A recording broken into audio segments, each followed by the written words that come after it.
Students, आज आपण heat उष्णता या प्रकरणाचा अभ्यास करणार आहोत. तर एका बीकरमध्ये आपण बर्फाचे तुकडे घेऊया.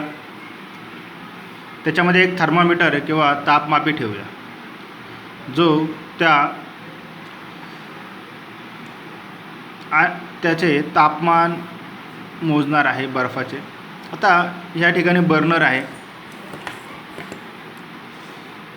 बर्नरच्या साहाय्याने आपण या बर्फाला उष्णता देणार आहोत.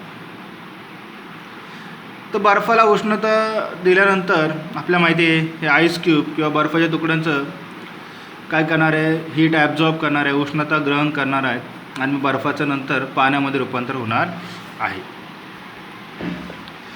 तर the temperature of mixture remains 0 degree Celsius till the ice melts completely. आता हा जो बर्फ आहे, ह्या बर्फाला उष्णता दिल्यानंतर हा बर्फ काय करणार आहे, ही उष्णता शोषून घेणार आहे, हीट ॲब्झॉर्ब करणार आहे आणि या बर्फाचं रूपांतर पाण्यामध्ये होणार आहे. आता बर्फाचं रूपांतर पाण्यामध्ये होईपर्यंत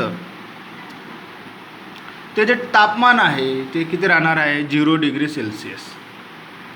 म्हणजे बर्फाचं रूपांतर पाण्यामध्ये होईपर्यंत त्याच्या तापमानामध्ये वाढ होते का, तर नाही. त्याचं तापमान किती राहते, 0 डिग्री सेल्सिअस राहत आहे. If we continue hitting even after conversion of all the ice into water, the temperature of water starts rising and reaches 100 degree Celsius. आता बर्फाचं पाण्यामध्ये रूपांतर झाल्यानंतर आपण उष्णता जर देणं कंटिन्यू केलं तर टेम्परेचर 0 डिग्री सेल्सिअसपासून 100 डिग्री सेल्सिअसपर्यंत वाढत जाणार आहे. 0°C पासून 100°C जाणार आहे. आणि त्यामुळे काय होणार आहे, ह्या तापमानाला water starts converting into steam. म्हणजे 100°C किंवा 100 डिग्री सेल्सिअसला पाण्याचं रूपांतर हे वाफेमध्ये होणार आहे. The temperature of water remains constant at 100 degree Celsius till all the water converts into steam.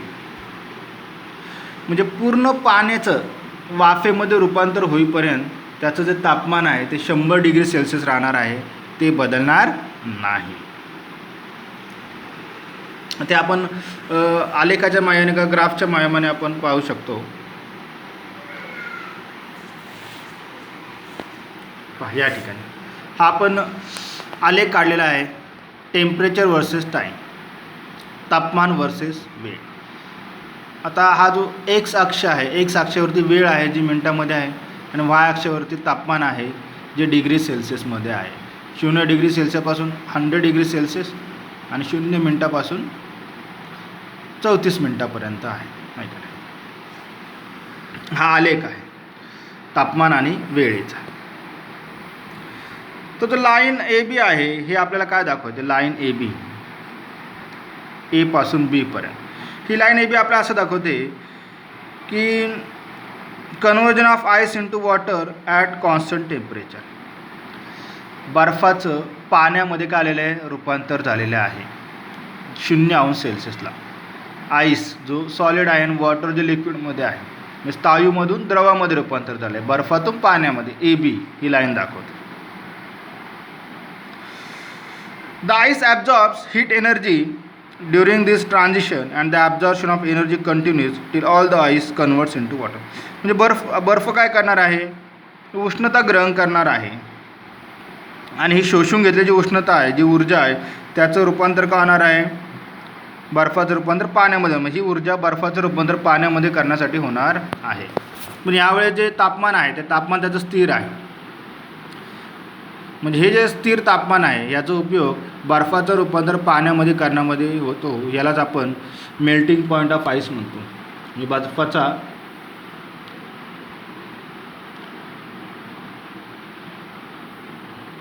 द्रवणांक बिंदू असा म्हणतो, मेल्टिंग पॉईंट ऑफ आईस, द्रवणांक बिंदू. आता सॉलिडचं रूपांतर लिक्विडमध्ये होताना, स्थायूचं रूपांतर द्रवामध्ये होताना बर्फ काय करणार आहे, उष्णता ऊर्जा शोषून घेणार आहे.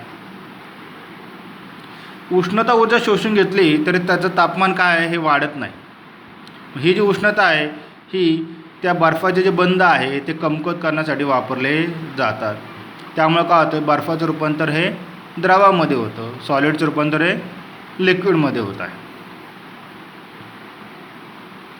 आता ही जी ऊर्जा ही शोषून घेतली जाते आणि त्यामुळं बर्फाचं रूपांतर हे द्रवामध्ये होतं किंवा स्थायूचं रूपांतर द्रवामध्ये होतं एका स्थिर तापमानाला. त्याला आपण लेटंट हीट ऑफ फ्युजन म्हणतो. म्हणजे उत्कलनांकाचा द्रवणांकाचा विशिष्ट उष्मा असं म्हणतो. का म्हणतो? लेटंट हीट ऑफ फ्युजन, द्रवणांकाचा विशिष्ट उष्मा असे म्हणतात. म्हणजे आपल्याकडे डेफिनेशन आहे स्पेसिफिक लेटंट हीट ऑफ फ्युजन, द्रवणांकांचा विशिष्ट उष्मा. The specific latent heat of fusion काय आहे? The amount of heat energy absorbed at constant temperature by unit mass of a solid to convert into liquid phase is called the specific latent heat of fusion.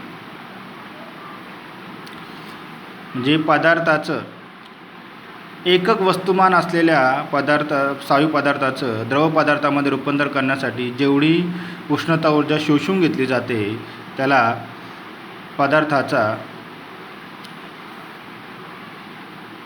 द्रवणांकाचा विशिष्ट उष्मा असे म्हटलं जातं. आता आईसचं रूपांतर पूर्ण का होणार आहे? वॉटरमध्ये होणार आहे. आता आपण त्याला हीट देतोय, त्या अर्थ टेम्परेचर का होणार? वाढत जाणार आहे. आता हे वाढते बी पासून सी पर्यंत, म्हणजे 0 डिग्री सेल्सिअस टू 100 डिग्री सेल्सिअसपर्यंत वाढणार आहे. हे आपल्याला बी सी या लाईनवरून समजतं. आता 100 अंश सेल्सिअसपर्यंत गेल्यानंतर आपण जर त्याला आणखी उष्ण देत आलो पण त्याच्यावरती ते तापमान काय होत नाही? वाढत नाही. त्या ठिकाणी ते तापमान काय होतं? त्याचं स्थिर राहतं. मग हे जे तापमान आहे, जी उष्णता ऊर्जा आहे शोषली जाते, हे द्रव पदार्थाचे बंध तोडण्यासाठी त्याचा वापर केला जातो. त्यामुळे काय होतं? पाण्याचं रूपांतर हे वाफेमध्ये होतं, liquid phase two gas phase. मग त्यावेळेस त्याचं तापमान वाढतं का? त्याचं तापमान वाढत नाही. ज्या स्थिर तापमानाला द्रव पदार्थाचं रूपांतर वायू स्थितीमध्ये का द्रव स्थितीचं रूपांतर वायू स्थितीमध्ये होतं, लिक्विडचं ट्रान्सफॉर्मेशन गॅसियस स्टेटमध्ये होतं, त्याला boiling point of the liquid म्हणतो. त्याला आपण द्रव पदार्थाचा उत्कलनांक बिंदू असे म्हणतो. The heat energy absorbed at constant temperature during transformation of liquid into gas is called the latent heat of evaporation. आणि द्रवस्थितीचं वायू स्थितीमध्ये रूपांतर करताना जी उष्णता ऊर्जा शोषून घेतली जाते त्याला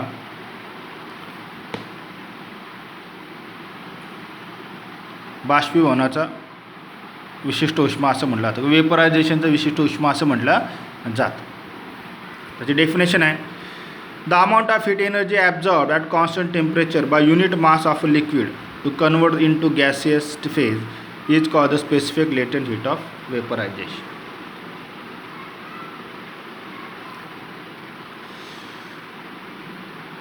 एकक वस्तुमानाच्या द्रव पदार्थाचं वायू स्थितीमध्ये रूपांतर करण्यासाठी जेवढी उष्णता ऊर्जा शोषून घेतली जाते त्याला उत्कलनांकाचं विशिष्ट उष्मा असे म्हटलं जातं.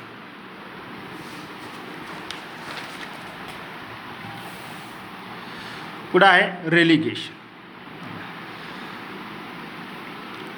आता आपल्याकडे एक ग्लास स्लॅब आहे, आईस स्लॅब आहे, आईस काचेचा.